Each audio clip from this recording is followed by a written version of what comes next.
Söyleşүүлерди bardıramız.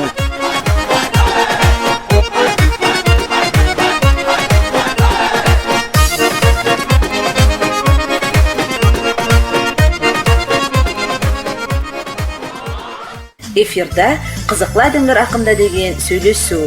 Онда сиз аяулы радио тыңлаушылар, Кызлар районунун Яңы Владимировка ауылунун жашоочулары, көп балалы айелдерден болгон Курманбеке Эмбекмагамет Оразманбетовларга жолугушуп, эткен кабарлауымды эситерсиз.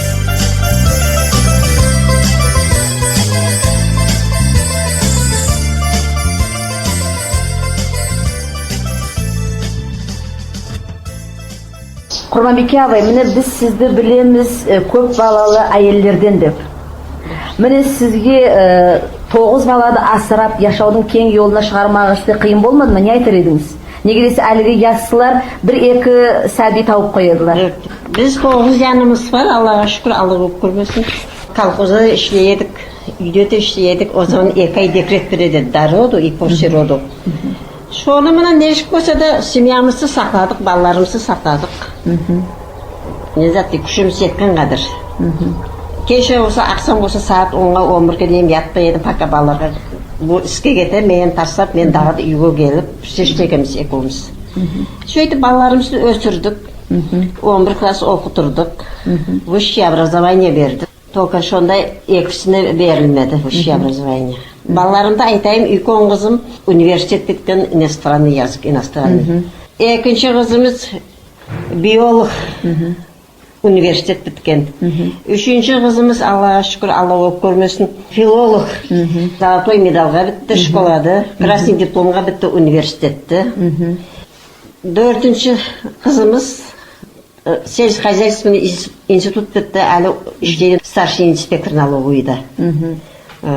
5-ші қызымыз фармацевтический бітті. Әлі Қарноғайда ерді яшайды. Ағай, Қарноғай деп айтпаңызда, әлі Ноғай районы. Бәрісі Ноғайларымыз.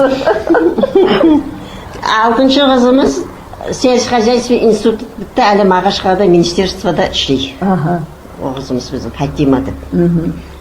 Мен қараймын, ағай, сіздер көп балаларды айтып жатырсыз, оны біткен, мұны біткен деп. Міне сол жылдарда сіз өзіңіз ялғыз балаларға тербие бердіңіз бе? Яғни осы сізге қайнанаңыз бар еді ме көмек етіп, анаңыз бар еді ме яныңызда? Кім бар еді яныңызда? Bizim yanımızda қайнатам, қайынам ертерек дүниядан кешті. Мына şu еркектің арқасымен бар затта болды. Şu мен үшін де ішіле, өзі үшін де ішіле кені ерді. Балалар да болды, балаларды да өсірдіңіз, яшаудың кең жолына да салдыңыз. Дұрыс.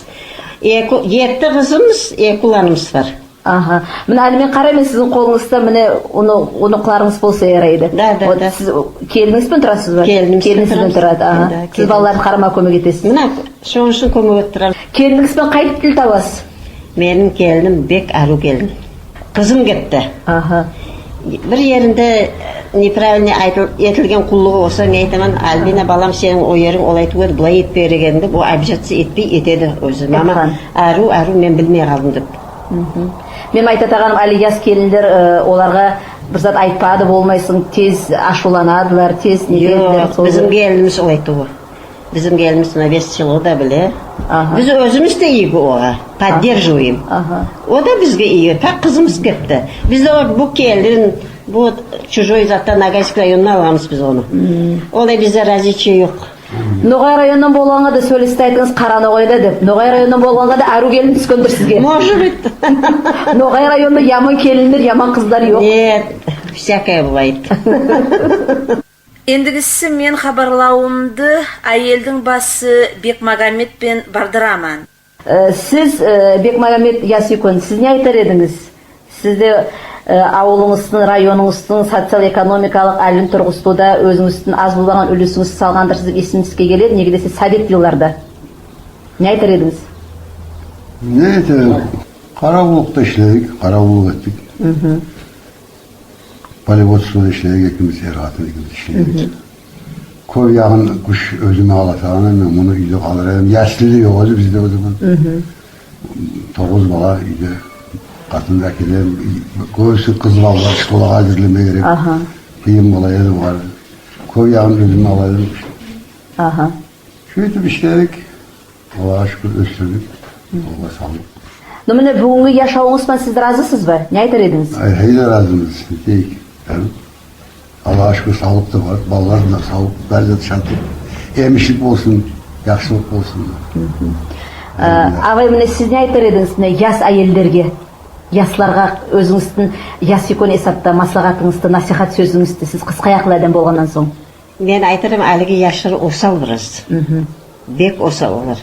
Бізге де шыдамлы туып яшылар олар. Әлгі уже времяда другой ше. Заман пашқа болды әлі. Яшылар уже пашқа болды. Шолай. Да, не айтайық. Şu biz ballarımızға sүйініп, yurtımız, elimiz, elмен elім болып, şu zatқа sүйініп, şu biraz sağlığımız osal әлі. Не дейік, шуңы да шүкір. Шүкір Аллах'a. Шүкір Аллах'a. Оңы еткенде бар, етпегенде бар. Дұрыс айтасың. Еткенде бар, етпегенде бар.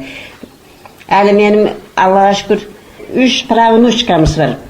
3 внучкамыз біздің үшеу золотой медалға Школада. Bir внучка менің анасы налоговыйда іштеген президентский гранты бар оның. Оға тиісілі болды. Президентский гранты бар. Президент оға премия берді. Өзі зат аштырып, Аллаға шүкір. Балаларымыз етейік. Онсың міне, Абай, сіз не айтар едіңіз? Әлі алдыңды болып тойды, әлі басқаша етеділер. Міне, той әдетін айтқан заманда. Бұрынғы заманда бәрі де абзарда етіп, халықты, елді, ауылды ен айтаған еділер. Әлі осы сол әдемдерді бәрі де икон, банкетный зал дейді, кафелерде, ресторанларда етеді. Міне, оны сіз еш көресіз, не айтар едіңіз? Сіздің ауылда қалай бұл яғынан? Bizim ауылда Әлі үшіңгі? Әлі үшіңі барды үйлерінде етеді. Кім осы сибиряктар онда кафеде етер. Үйіңе еткенге етпей. Өзің бұрынғы әдетің менен. Елің оның жиылы, қоңсылар көмек өтті, қардаш көмек өтті. Az барыңда үйкон той, үйің аз барыңнан жібересің қызы да, или келін аласың. Әлігі молодежь көбісі сүйеді кафеде етпеге, ресторан дей.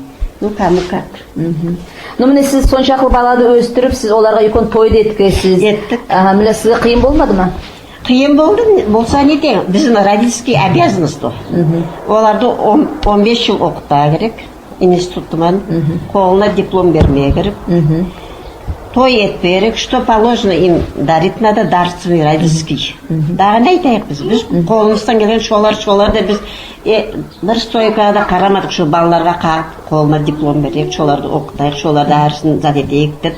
Біз оның ішінде шу тоқа балаларымызға қарап тұрдық. 9 балада арзатту асыламаға. Әрі көп сауалыңыз сыйлы ясекөлді, бізде не деп айтайық сізге? Сіздің ясыңызды зәлімге келіп тұру, солай болғанда сізге күнделік яшауыңызда не керек? Бір ден саулық ұйраймыз сізге, ұзақ өмір ұйраймыз сізге. Шүкір Аллахқа балаларыңыздың күйесін көрдіңіз, оларды яшаудың кең жолына шығардыңыз. Ендігісі олардан туған тудықлардың да яқшылығын көргенде күнде Алла Тағала өзі берсін деп айтуыңызға сүйеміз. Амин, сау болыңыз. Сізге де ес болсын. Я Алла, сізге де ес болсын. Мені самый поддержка етеген менің хозяиным еді. Самый поддержка. Бірінші Алла, конечно, второй менің хозяиным. Все время бізде бұл қатын құлық, бұл еркек құлық жоқ бізде. Бар меді о заманда құлық совместно бәрімізді оптан. Қазанған қиынымыз, күшіміз бәрін шу балаларымызға саламыз. Дағы не дейік? Щоб шолар разы болсын, шолар довольны болсын деп. Шүкір әлхамділі. Бүгін өді шүкір. Әр баламызды Аллаға шүкір. Күшіне көре яшайлар. Нет беріп дағы. Алладан көмек болсын. Сіз қызықлы әдімдер ақында деген рубрика астында Қызлар районының Яңы Владимировка ауылының яшаушылары Құрманбекке Ембек Магомед Оразманбетовлармен жолығысып еткен хабарлауымды тыңладыңыз. Сонымен күндізгі сөйлеуіміздің заманы бітеді.